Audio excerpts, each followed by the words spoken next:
누구를 살리고 누구를 포기하느냐를 결정하는 단계라고 밝혔습니다. 플로리다주에서 바이러스가 크게 확산되는 대도시 시장 2명이 집에서도 마스크를 쓰라고 권하고 있습니다. 두 사람 모두 공화당 소속 시장입니다. 트럼프 대통령은 코로나 바이러스와 관련해 입장을 바꾸고 있습니다.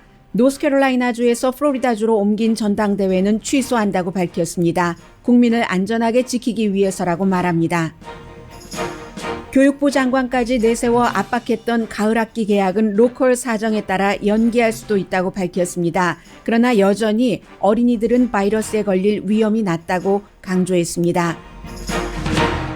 트럼프 대통령의 비토 위협에도 불구하고 하원에 이어 상원에서도 의사당에서 인종차별적 행위를 했던 인물의 동상을 철거하는 안을 통과시켰습니다. 센서스에서 서류 미비자 숫자를 제외하라는 대통령의 메모에 대해 소송이 시작됐습니다. 대통령은 이 메모에 서명한 펜을 팔아서 불법 이민에 대한 대처라는 말과 함께 선거 기금을 모금하고 있습니다. 소송을 제기한 측은 하원 의석수를 정하는 센서스에 관한 권한은 의회에 있지 대통령 맘대로가 아니라고 주장합니다. 연방 판사가 포틀랜드의 연방 법집행관 투입을 임시 중지하라는 명령을 내렸습니다. 연방 요원들이 한인 김정호 씨를 포함한 기자와 변호인들까지 무차별 공격을 하는 현장이 확인된 뒤의 일입니다. 수잔 라이스 전 국가안보보좌관이 조 바이든 후보의 러닝메이트가 될 가능성이 높아 보입니다. 팍스의 여론조사 결과 격전지인 미시건, 펜실베니아, 미네소타주에서도 조 바이든 후보가 모두 트럼프 대통령을 이기고 있습니다.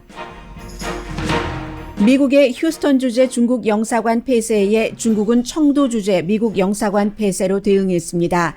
휴스턴 중국 영사관은 미국과 중국과의 관계에서 상징적이고 실제로 청두도 마찬가지 의미를 갖고 있습니다. 이로써 미국과 중국이 지난 30년 사이 최악의 긴장을 맞고 있습니다. 코스타리카가 리오프닝을 하는데 유럽과 캐나다 국민은 받아도 미국인은 입국 금지시켰습니다.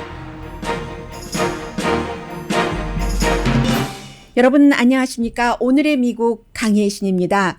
네, 지금 텍사스주에 한 인구가 6만 명 되는 작은 카운티, 스타라는 카운티가 이번에 코로나 바이러스 사태에 대해서 현재 모델 케이스가 되고 있습니다. 우선 이 케이스, 플로리다주 또 그 대통령의 입장 변화, 트럼프 대통령스럽지 않은 일들을 요즘 많이 하고 있습니다. 입장을 바꾸는 일을 임기 1기, 임기 말기에 지금 트럼프 대통령이 하고 있는데 모두 코로나 바이러스와 연관돼서입니다. 일단 텍사스주의 스타 카운티라는 곳은 처음에 코로나 바이러스가 미국에 번지기 시작할 때 3주일 동안에도 한 명의 확진자도 나오지 않았던 때입니다. 이때 이 보건단계국과 정치인들이 그 당시에는 그 텍사스주가 워낙에 이 보수적인 성향이 강한 그 공화당주인데도 불구하고 이 카운티 자체가 소수인종이 많이 살고 있고 저소득층이 많이 살고 있기 때문에 굉장히 조심을 했습니다. 왜냐하면 저소득층은 기본적으로 이제 일을 모두 문을 닫을 때도 일을 해야지 되고 마켓이나 기타 다른 곳에서 아니면 의료진도 이민자들이 굉장히 많잖아요. 일을 해야지 되고 그리고 이민자들은 다세대가 사는 가정들이 많기 때문에 이건 안 되겠다 싶어서 마스크도 쓰고 거리 두기도 하고 여러 가지 지킬 수 있는 것을 다 지켜서 텍사스주의 다른 카운티에서 이 스타 카운티를 굉장히 부러워했었습니다. 그런데 스테이 앳홈 당연히 했고요. 4월 달에 주지사가 이 스테이 앳홈이 아니고 안 된다 뭐 이런 식으로 전혀 다른 접근을 하면서부터 조금씩 흐트러지기 시작했고 옆에 카운티에서 이렇게 돼서 지금은 불과 얼마 사이에 지금 그 병상이 모자라는 겁니다. 코로나 바이러스 초기에 뉴욕에서 이런 사태가 벌어졌었을 때 처음이라서 굉장히 사람들이 당혹스럽기도 했고 그 당시에 의사가 사람의 생명을 살리는 직업인데 의사가 병상이 모자라면 누구를 살리고 누구를 숨지게 하느냐. 나이가 너무 많은 사람은 그냥 하고 젊은 사람부터 살려야지 되느냐. 이런 의료적인 고민에 들어갈 수 있다고 해서 많은 사람들이 공감을 했는데 지금 몇 개월이 지난 이후에 이 텍사스의 스타 카운티의 의료진들이 그런 고민을 하고 있다고 지금 보건 관계자들이 어제 인터뷰에서 얘기를 했습니다. 그러니까 티핑 포인트가 됐다는 건데 굉장히 괜찮았던 곳이 리오프닝하고 또 카운티와 달리 주지사의 여러 가지 결정에 따라서 이렇게 됐다. 너무 우리는 정말 슬프다라고 얘기를 하고 있습니다. 샌안토니오에서 남쪽으로 230마일 떨어진 곳에 있는 인구가 6만 1,000명 있는 바로 이곳이 지금 핫스팟이 됐습니다.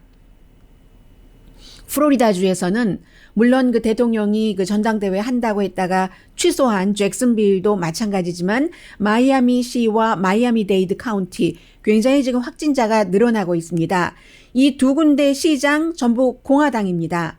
공화당인데도 불구하고 집에서도 마스크 쓰는 것을 고려를 해보세요. 힘든 일이죠.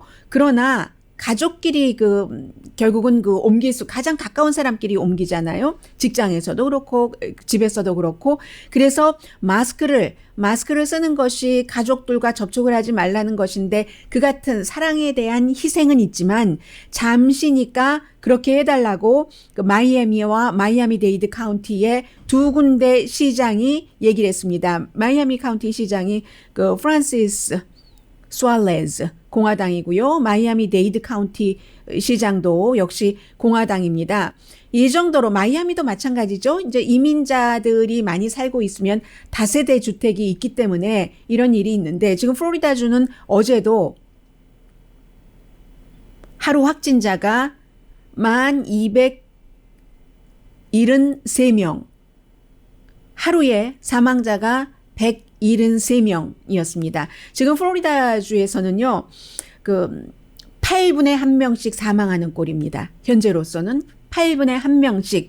이렇게 되니까 지금 여론조사를 해보면 플로리다주에서 트럼프 대통령이 바이든 후보에게 13포인트가 밀립니다. 13포인트를 밀리고 있어요. 현직 대통령이. 지난번에 2016년도에는 플로리다에서 간신히 이겼죠. 약 1포인트 정도 차이로 이제 힐러리 클린턴에게 이겼는데 지금은 13포인트 뒤진다면은 그때와 비교해서 14포인트 민주당에 뒤지고 있다는 여론조사가 나오고 있는 겁니다. 이 여론조사는 퀴니피아의 여론조사고요. 박스의 또 다른 배틀그라운드 더 중요한 여론조사 결과는 잠시 뒤에 말씀을 드리겠습니다. 그래서 조 바이든이 트럼프 대통령에 비해서 플로리다주에서 51% 대 38%로 앞서가고 있습니다. 더군다나 플로리다주에 살고 계시는 한국 분들은 많이 아시겠지만 플로리다 주지사가 계속 트럼프 대통령의 입만 쳐다보다가 결국은 대통령 하는 대로 따라하고 그러다가 대통령이 지금 입장을 바꿔버렸기 때문에 플로리다의 공화당 주지사가 굉장히 난처할 겁니다. 공화당 주지사 론 드세인트에 대한 지지율이 지금 31%밖에 안 나오거든요. 굉장히 낮은 거죠. 그래서 이 코비드 19이 일어나기 전보다 플로리다 주지사도 지금 지지율 낮아졌고 트럼프 대통령도 지지율 낮아졌고 할 수 없이 트럼프 대통령이 눈물을 머금으면서 어제 처음부터 잭슨빌에서 본인이 저 수락하겠습니다 하는 전당대회에서의 연설을 하겠다고 하지 않았습니다. 노스캐롤라이나주에서 플로리다주의 잭슨빌로 옮겼는데 왜 옮겼느냐? 노스캐롤라이나 주지사가 민주당이에요. 그리고 노스캐롤라이나도 역시 다른 주와 마찬가지로 코로나 바이러스에 대해서 어떤 대처를 했어야지 되기 때문에 느슨하게 하지 않고 경제 재개를 빨리 하라고 대통령이 그렇게 압박을 하는데도 우리는 우리의 시계, 우리 노스캐롤라이나주의 코로나 바이러스 시계에 따라서 하겠다라고 얘기를 했고 경제 개방을 대통령이 원하는 대로 해주지 않았습니다. 그러자 대통령이 그래? 전당대회 하면 돈 얼마나 버는지 알지? 그럼 내가 가장 중요한 하이라이트, 내가 수락 연설하는 것은 잭슨빌로 옮기겠어 라고 했고 실제로 잭슨빌로 옮겼는데 그 이후에 플로리다주의 잭슨빌도 플로리다주 전체적으로도 굉장히 확진자가 많이 일어나니까 어제 대통령이 이제 기자회견을 통해서 이제 안 하겠다라고 얘기를 했습니다. 그런데 이제 안 하겠다라고 얘기를 하면서 대통령이 한 얘기가 잭슨빌에서의 전당대회를 준비하는 사람들은 본인에게 우리 아주 쉽게 잘할 수 있다라고 얘기를 한답니다. 그래서 그렇게 얘기하는 사람들에게 본인이 얘기를 했답니다. 우리나라, 우리 국민들의 안전을 지키는 것보다 더 중요한 것은 나에게 없다. 그러므로 내 주변에서 잭슨빌에서 그 선거 캠프에서 준비를 하고 있었던 사람이 아주 쉽게 안전하게 치를 수 있다고 하는데도 내가 이것을 거부를 했다라고 얘기를 했습니다. 그리고 그 말을 하는 동안에도 계속 그 차이나 바이러스 또 아주 뭐 좌파 폭도들 이런 얘기도 많이 했고요.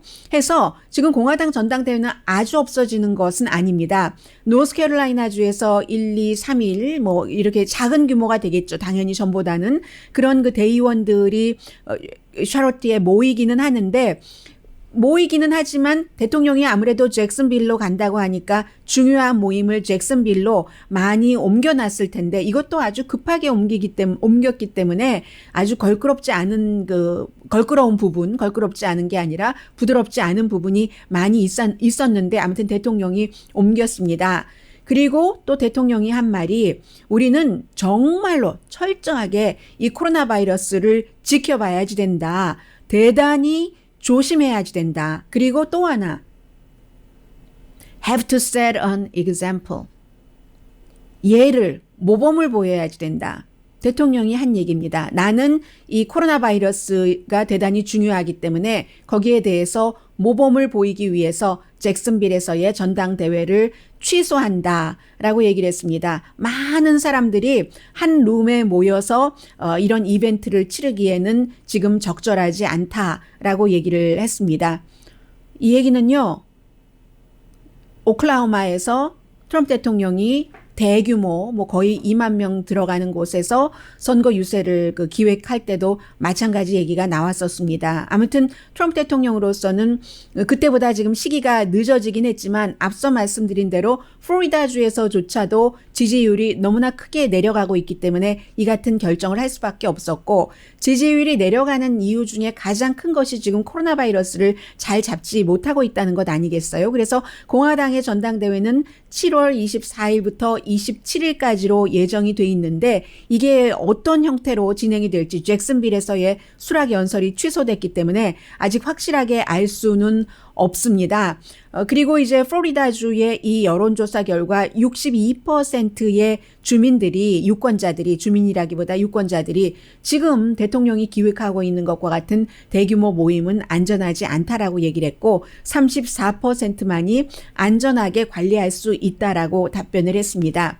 민주당은 일찌감치 전당대회를 전부 온라인으로 한다고 했기 때문에 아마 위스콘신 밀워키에서 소규모로 대의원들이 모이기는 합니다. 그리고 수락 연설 자체는 지금으로서는 현장에 가서 조 바이든 후보가 좀 작은 대의원들을 앞에서 하겠지만 모든 그것은 거의 지금 온라인으로 한다고 했고요. 심지어 민주당에서는 민주당의 중요한 정치인들에게도 오지 말아라. 전당대회장에 오지 말아라. 한 사람이라도 덜 모이는 게 좋다. 내가 차라리 적게 모이고 초라할 수도 있으나 그러나 의미 있는 수락 연설을 하겠다. 이 같은 메모를 지금 바이든 측에서 보내놨습니다. 그리고는 이제 또 하나 트럼프 대통령이 입장을 바꾼 것. 요즘 정말 입장을 많이 바꿔서 지난 3년 동안 공화당에서 아니면 백악관의 전문가들도 이거는 조금만 바꿔주시면 좋겠는데요 라고 얘기했는데도 한 번도 바꾸지 않던 것들을 트럼프 대통령이 한꺼번에 다 바꾸는 것처럼 보입니다. 해서 지금 학교에 대해서 불과 얼마 전까지 지난주에도 제가 교육부 장관이 같이 백악관 브리핑에 나와서 학교를 오픈을 해야지 된다고 역설을 한 내용을 여러분들께 전해드렸는데 이 공립학교의 개학이 코로나 바이러스의 핫스팟인 경우에는 몇 주일 연기할 수도 있다라고 얘기를 했습니다. 그러나 이 부분은 반쪽만 전하는 거고요. 역시 어제도 이 교육 부분에 있어서는 트럼프 대통령이 교육 지원금 자체는 좀 오픈을 하는 그쪽으로 돌린다는 그런 얘기도 했거든요. 그러니까 우리가 처음 맞는 이 일이기 때문에 모든 것이 약간의 그 유동성이 있습니다. 그러나 핫스팟에서는 몇 주일 연기할 수도 있다. 이 정도 얘기한 것만으로도 트럼프 대통령으로서는 상당히 리버스했다고, 이 코스를 바꿨다고 볼 수 있는 그런 일입니다. 그리고 또 하나는 이제 지난번까지만 하더라도 질병통제국이 학교 리오프닝 하는 그 가이드라인이, 경제 리오프닝 하는 가이드라인도 너무 터프하다라고 얘기를 했었잖아요. 그래서 다시 가이드라인을 리오프닝에 맞춰서, 계약에 맞춰서 할 것이다, 가이드라인을 줄 것이다 했는데 질병통제국이 싹 무시해버렸습니다. 그리고 가이드라인을 발표하지 않았죠. 그런데 결국은 가이드라인을 발표를 하기는 한답니다. 어제 대통령이 살짝 얘기한 것을 보면은 이게 완전히 그 계약을 충분히 늦춰라 하는 것은 아니라는 것을 알 수 있는 게 그 가이드라인에서 이런 문장이 빠졌답니다. 온라인 온리 클래스와 좀 활동을 덜 하는 것, 이벤트를 줄이는 것이 코로나 바이러스를 퍼뜨리는 위험을 상당히 줄인다 하는 것이 질병통제국의 가이드라인에 있었는데 이 문장을 뺐다고 하고요. 또 그리고 어저께까지만 하더라도 부통령도 마찬가지입니다. 항상 트럼프 대통령의 장단을 맞추다가 본인들이 입장이 난처해지는 거예요. 부통령은 심지어 이런 얘기까지 했었죠. 질병통제국의 안내 가이던스 같은 것은 우리는 원치 않는다. We don't want the guidance from the CDC라고 얘기를 했습니다. 학교를 오픈하는 데 있어서 라고 얘기했는데 뻘쭘하게 된 거예요. 지금 부통령도. 그러면서도 대통령은 여전히 이제 또 다른 자료, 이것도 이제 체리피킹이 될 수 있는데 그렇게 지적을 하는 것도 있어요. 아이들은 심각하게 아픈 게 참 드문 일이고 실제로 그렇기도 하고요. 바이러스에 대해서. 그런 것들은, 그러나 그 아이들이 아픈 것도 아픈 것이지만 아이들 아픈 것도 적은 숫자라도 숨지는 아이도 있잖아요. 1살 미만 아이도. 그것도 중요하지만 더 많이 퍼뜨릴 수 있는 가능성에 포커스를 두는데 그 뒷부분은 빼고 앞부분만 계속 강조를 한 연설도 트럼프 대통령이 했습니다. 그런데 일단 인정을 했다는 것, 핫스팟에서 연기할 수 있다는 그런 것들, 그리고 주지사가 결정을 해야지 되고 그 로컬 사정에 맞춰서 로컬 정부가 해야지 된다 하는 것인데, 로컬 정부, 로컬 교육부는요, 지금 에듀케이션 윅이라는 좋은 잡지가 있어요. 그 에듀케이션 윅에 따르면 미국에서 가장 큰 교육부, 그러니까 LA 교육부, 또 샌디에고, 뉴욕 통합교육부 이런 곳이 되겠죠.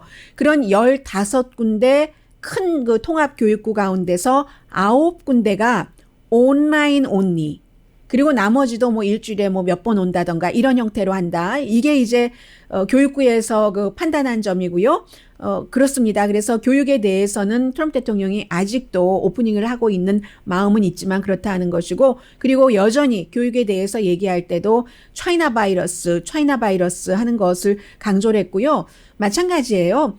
교육 학교가 오픈되지 않을 때 아이들이 배우는 것에 있어서 상당히 마이너스가 나고 학교를 이제 중퇴할 가능성도 높고, 무엇보다도 저소득층 가정의 아이들은 학교에 가서 아침도 먹고 점심도 먹고 어떤 경우에 저녁까지 먹으면 영양을 공급받는데 그것도 못하고 하는 것도 사실입니다.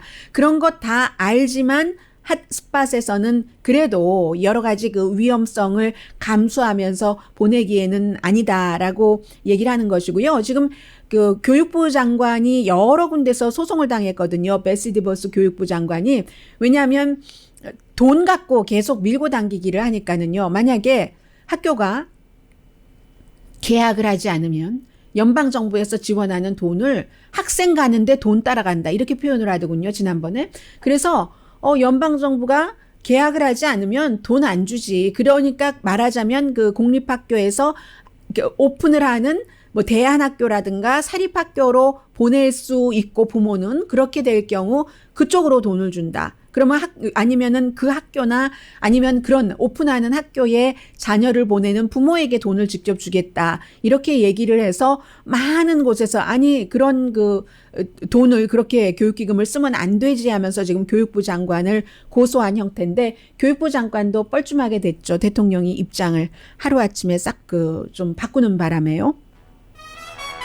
그리고 지금 트럼프 대통령이 결국은 공화당이 그렇게 머리를 조아리고 읊조리고 때로는 공화당 내부에서도 속으로는 대통령이 좀 선을 넘었다라고 생각을 하면서도 대통령 편을 들어왔습니다.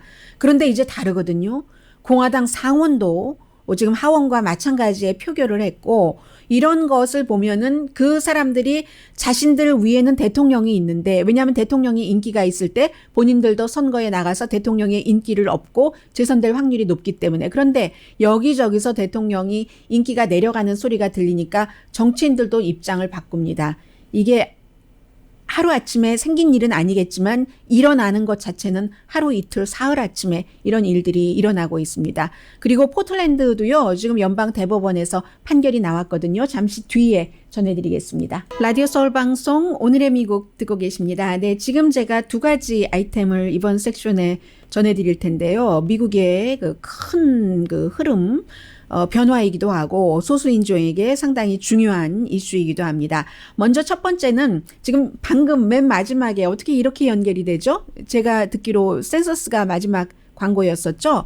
인구 센서스에 대해서 처음에는 상무부의 윌버 로스 상무장관을 시켜서, 센서스가 이제 상무부 주관이니까는요. 그래서 이것을 당신 시민권자십니까? 하고 물어보려고 하다가 법원에서 제동을 걸었죠. 그렇게 되는 경우 센서스에 참여하지 않는 사람이 많기 때문에 센서스의 목적은 두 가지로, 하나는 연방정부의 인구 숫자에 따른 돈의 배분과, 그리고 또 두 번째는 똑같이 중요합니다. 하원 의석 숫자를 정하는 것이기 때문에. 그런데 그게 실패가 되고 나서 엊그제 트럼프 대통령이 메모, 이것은 행정명령과는 다릅니다. 행정명령보다는 조금 낮은 단계라고도 볼 수 있고, 메모랜덤을 통해서 이 서류미비자 숫자를 제외하고 어떤 형태가 되든지 디테일, 어차피 시행되지 않을 확률이 높기 때문에 디테일에 대해서는 말씀드리지 않겠습니다. 이 서류미비자 숫자는 빼고 보고를 해라 했더니 바로 지금 한두 그룹이 소송을 한 그룹이 아닌데요. 제일 먼저 소송을 한 그룹이 Common Cause라고 정부 감시하는 비영리 재단이 연방 정부에 고소를 했습니다. 트럼프 행정부를 고소를 해서 District of Columbia에 고소를 했으니까 이틀 만에 고소를 한 거죠. 그래서 이 Common Cause는 특히 하원 의원 의석 숫자를 배분하는 이것을 대통령 마음대로 할 수 없다. 미국의 헌법은 그러한 것들이 다 대통령 마음대로 메모랜덤으로 메모로 하는 것이 아니라 의회에서 하기로 돼 있다. 그 권한이 없다라고 얘기를 하면서 지금 소송을 했고요. 그리고 뿐만이 아니라 이제 그래서 여기서 소송을 하면서 연방 판사가 분명히 본인들의 주장대로 트럼프 대통령이 그럴 권한이 없다는 것을 판결해 주기를 원하고 있습니다. 뿐만이 아니라 이제 시정부요.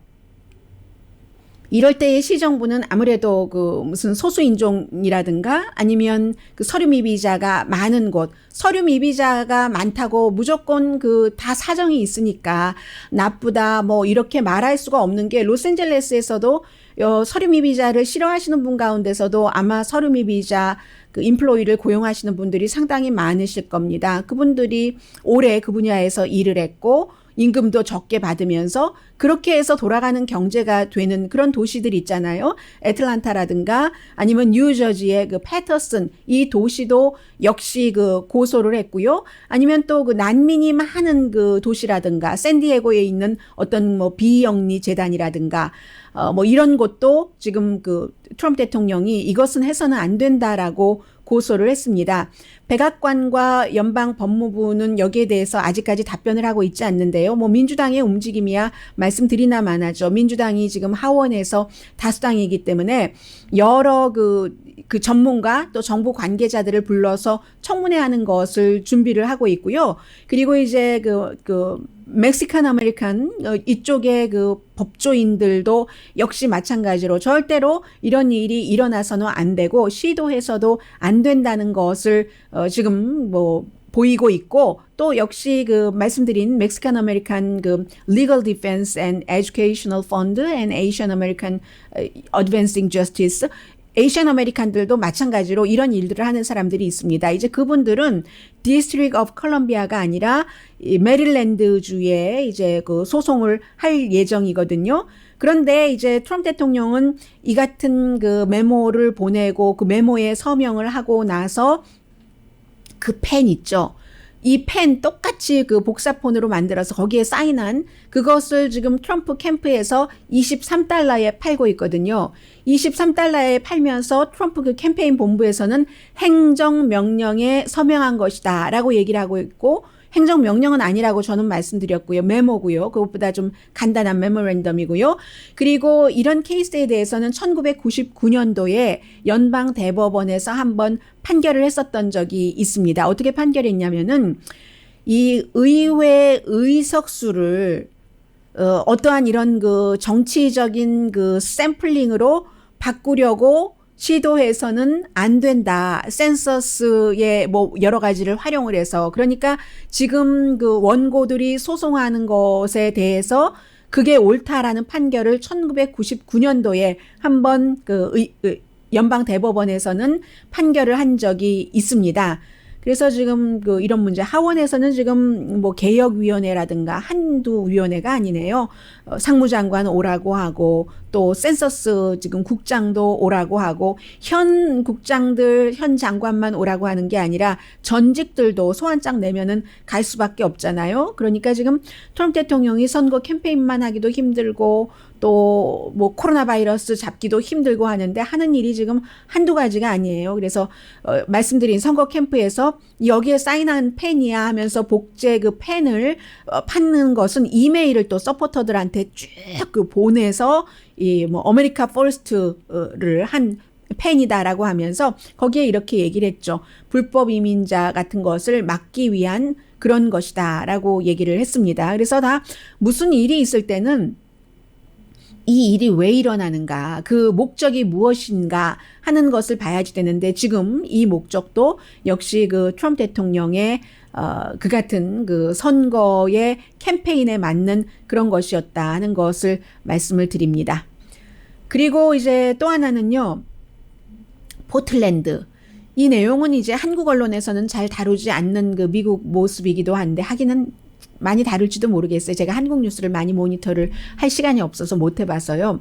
이게 아주 중요한데, 트럼프 대통령은 지금 포틀랜드뿐만이 아니라 다른 도시에도 연방법집행관, 뭐 마샬부터 뭐 주방위분부터 FBI부터 뭐 막 사법경찰 형식으로도 많이 보낸다고 했는데, 이게 쉽지가 않아 보이는 게, 일단은 포틀랜드 케이스에 대해서 블럭시켰습니다. 연방 판사가 임시 블럭시켰는데 14일 동안은 포틀랜드에 연방 법집행관을 보내지 말아라 라고 이 고소에 대한 판결이 나온 겁니다. 그 마이클 사이먼이라는 연방 판사가 그렇게 얘기를 했는데, 왜 이런 얘기가 나왔냐면, 연방 법집행관들이 포틀랜드 시에 가서 오레곤 주지사나 포틀랜드 시장이 원치 않는데 아무 일도 하지 않는 사람들을 체포하고, 그것도 배지도 없이 뭐 차량도 아무런 마크 없이 이렇게 사법경찰처럼. 그래서 애틀란틱 같은 경우는 이거는 마피아가, 러시아 마피아가 하는 거다.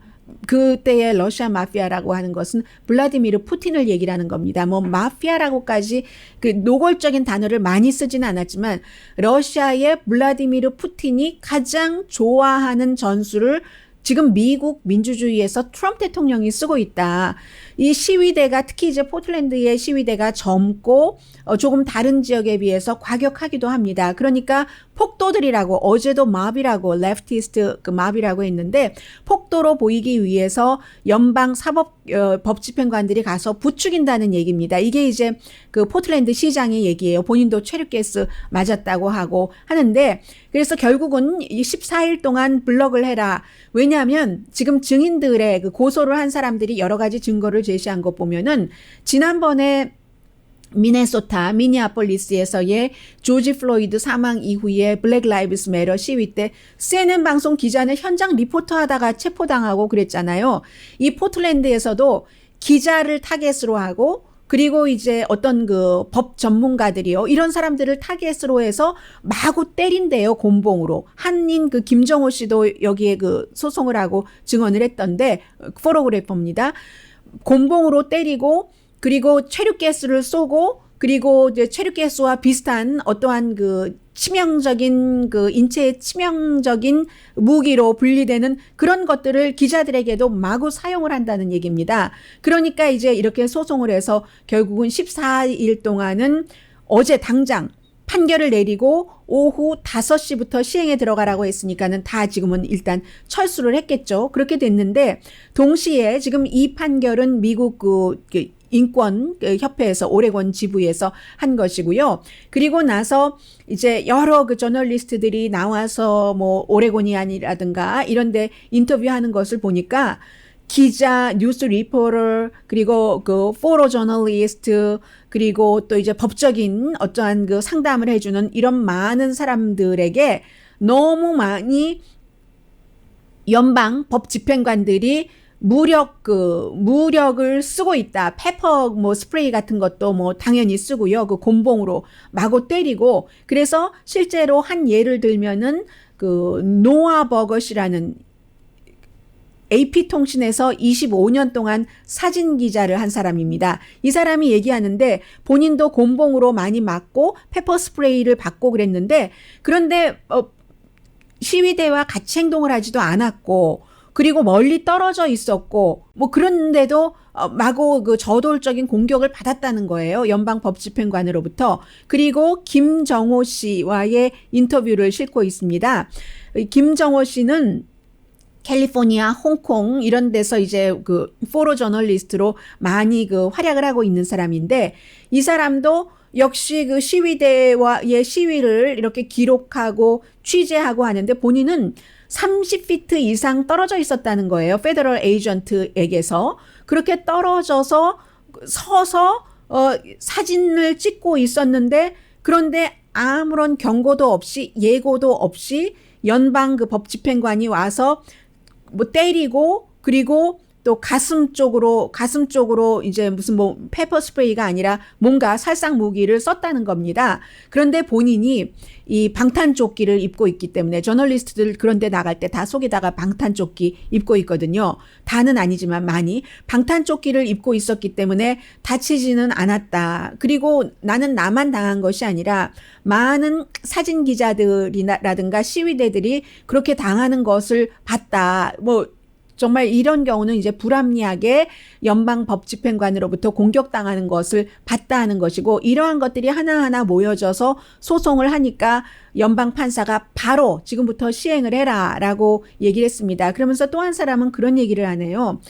그 rule of law라는 것을 지금 대통령이 법과 질서, rule of law, 그 law and order 이런 것을 강조하는 것을 본인의 지지계층에 보여주고 싶어 하면서 이러한 일들을 하는데, 본인들이 지금 행정부가 모든 법을 다 깨고 있다 이런 얘기를 하고 있고, 이 같은 주장과 또 NPR 방송이 이제 국토안보부도 들어가고 연방법무부도 들어가잖아요. 인터뷰 요청을 하니까 전부 아무런 코멘트를 하지 않는다고 하고, 역시 이 일도 연방법무장관이 승인을 해주고 국토안보부와 다 협조를 해서 하는 일이거든요. 그런데도 불구하고 이게 압력이, 그 여론의 압력이 너무 커지면 어떻게 할 수가 없습니다. 그래서 결국은 법무부에서도 이 내용이 과잉 진압이었는가, 포틀랜드에서의 연방법집행관의 행위들이 그런 것들을 조사를 할 수밖에 없는, 감찰을 할 수밖에 없는. 그런데 이제 또 최근에 뭐 여러 감찰관 같은 사람들이 많이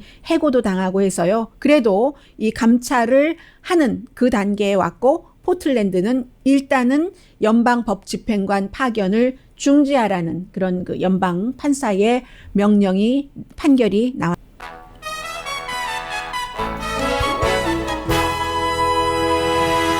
라디오 서울 방송 오늘의 미국 듣고 계십니다. 네, 정치인들이 유권자를 얼마나 무서워하는가를 알 수 있는 이제 그러한 것들인데, 이 연방 그 상원에서요, 86대 14라고 하면은 반대가 14명밖에 안 됐거든요. 그러면 공화당, 민주당 뭐 거의 다 찬성했다는 얘기잖아요. 거의는 아니고 14명 빼놓고. 이것이 무엇이냐면, 하원이 그 전날 역시 공화당 하원 의원들도 많이 그 가세를 해서 뭐 압도적인 표 차이로 그 통과시킨 그런 내용입니다. 이게 이제 그 국방부의 예산과 관련이 있고, 그리고 그 독일에서의 미군을 철군을 대통령이 한다고 하니까 그것을 맘대로 할 수 없도록 하는, 여기에는 어제 말씀드린 것처럼 한국에서의 그 주한미군 철군 이런 것도 다 영향을 받을 수 있는 거잖아요. 그런 이런저러한 것들, 그리고 이제 대신에 그 군인들의 봉급은 뭐 몇 퍼센트죠? 한 10%를 올린다, 3%네요. 서비스 멤버들 올린다. 이런 모든 것이 포함된 안입니다. 그래서 상원안과 하원안이 이름은 조금 달라요. 무슨 예산안, 그리고 무슨 뭐 상원에서는 무슨 권한, 그 국방 무슨 권한 이런 식으로 다른데 이제 합쳐져서 뭔가를 또 만들어내겠죠. 해서 상원에서도 대통령이 이거 비토할 것이라고 했습니다. 그런데 이 정도 되면 비토를 할 수 없는 숫자가 나와 버렸거든요. 뭐냐면 이제 그 남북 전쟁 당시에 노예제를 지지하면서 남부군의 그 군인으로 싸웠던 그 군인들의 이름을 군 기지에 붙여져 있는 것 10군데입니다. 이것을 다 이름을 바꾸는 안을 하원도 통과시켰는데 상원도 이렇게 86대 14로 통과를 시킨 겁니다. 대통령은 뭐라고 얘기를 했냐면요.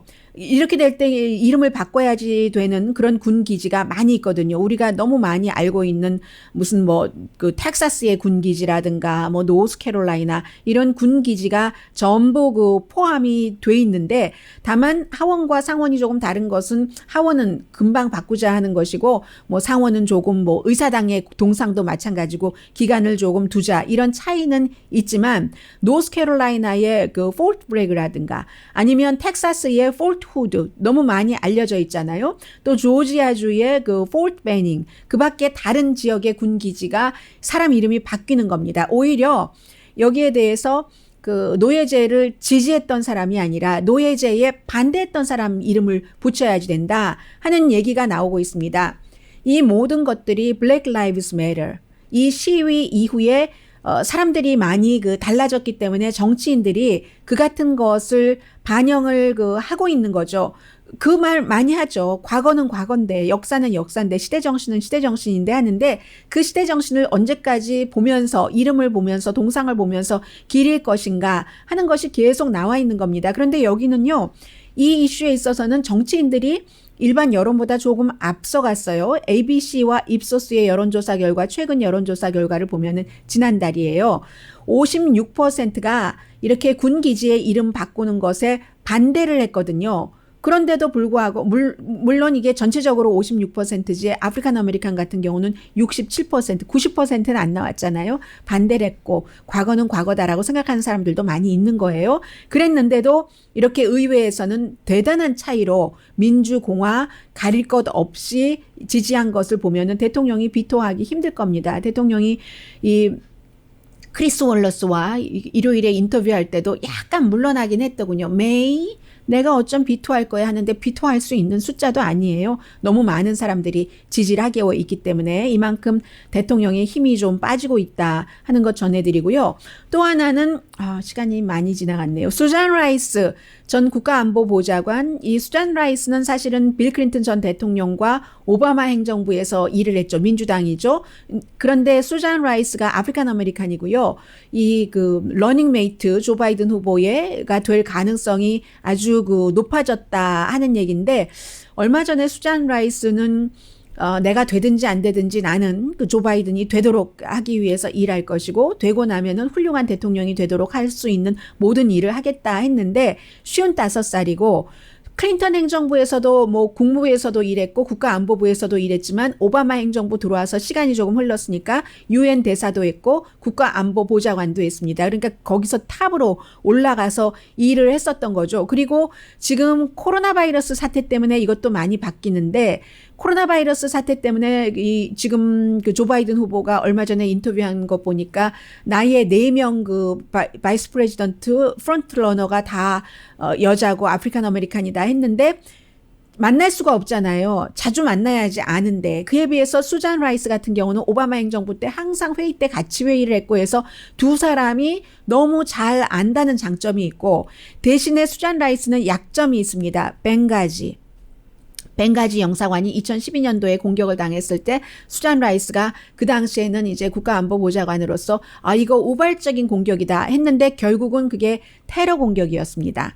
그래서 의회에서 많이 조사를 해서 나중에 테러 공격이긴 하지만 그렇다고 행정부에서 잘못한 것은 없다. 이렇게 최종적인 판결이 나왔는데 그 벵가지 문제를 트럼프 대통령 되고도 계속 끌고 오는 거잖아요. 벵가지 그것 때문에 힐러리 클린턴이 당시에 국무장관이었는데 일을 잘못해서 미군이 4명이나 숨졌고 이러저러한 얘기. 수잔 라이스도 그때 우발적인 사고라고 했는데 그게 우발적인 사고가 아니고 테러였잖아 라고 얘기를 했는데 이런 것들도 사실은 그 많이 코로나 바이러스 때문에 토론하고 어디 가서 캠페인하고 해야지 되는데 가려진 그 부분들이 있고요.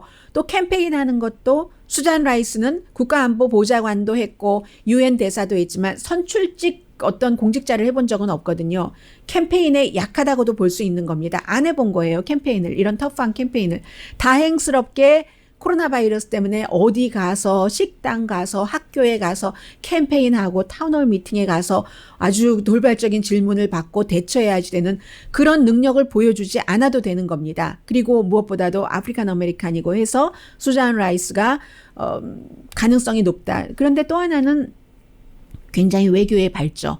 조 바이든도 외교위원회를 오래 이끌었고 했기 때문에 외교에 밝아서 두 사람이 너무 똑같은 분야에 밝은 것이 아니냐 하는 지적도 있지만 똑같은 분야에 밝아서 일을 빨리 진행할 수도 있다는 장점도 있고요. 북한 문제에 관해서 많이 얘기를 하는데 수잔 라이스나 조 바이든이나 기본적으로는 민주당이 공화당에 비해서는 문제를 외교적으로 해결을 하자 하는 것이고 기본적인 어떤 그 개념이 좀 있고 개념도 있고 원리 원칙도 있고 하기 때문에 그런 부분에도 그 코리안 아메리칸으로서는 생각을 해봐야지 되는데 현재로서는 수잔 라이스에게 도어가 오픈돼 있다는 말씀드리고요. 그리고 이제 잠시 뒤에 그런데 벵가지는 아마 공격 많이 받을 거예요. 잠시 뒤에 중국과의 문제를 좀 전해드리고 마무리를 해야지 되겠죠. 차에 자꾸 문제가 생기는데 이거 아니었고요. 이렇게.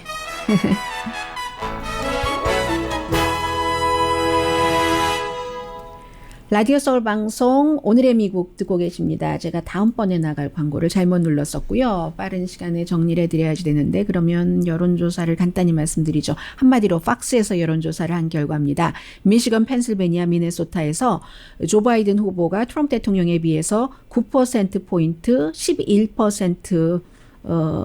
11포인트 그리고 또 11포인트 펜실베니아와 미시건, 미네소타에서 11포인트 바이든 후보가 앞서가고 미시건에서 9포인트 앞서가는 거거든요. 그래서 일부 지역에서 이제 대학 교육을 받지 않은 그 유권자들 사이에서는 트럼프 대통령이 조금 바이든 후보보다 유리할 수도 있습니다. 여론조사 나온 거 보니까.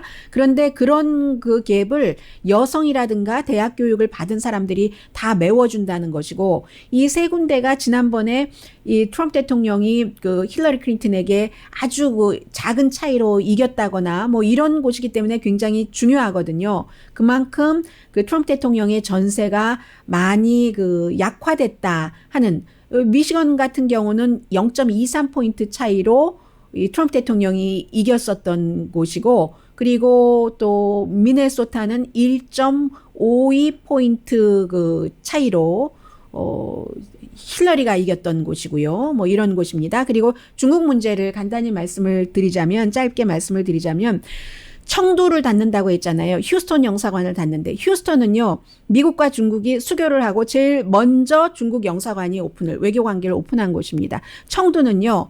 중국 공산당에 대항을 해서 중국 그쪽 지역에 이제 말하자면 경찰국장이 중국 공산당 미국이 굉장히 싫게 원하고 싫어하는 그런 사람을 자리에서 내리게 하는데 중요한 역할을 한 그 경찰의 피신처가 됐던 곳이기도 하거든요. 청두에 있는 미국 그 지금 영사관을 닫게 하겠다. 그것도 똑같이 여기서 72시간 하니까 저기서도 72시간.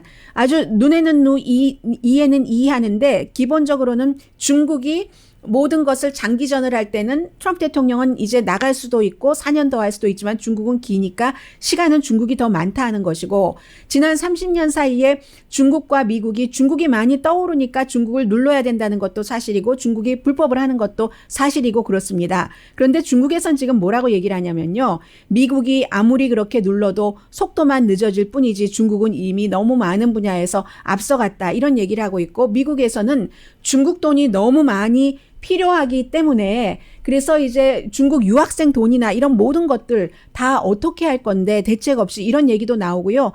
마무리를 제대로 못하네요. 강희신이었습니다.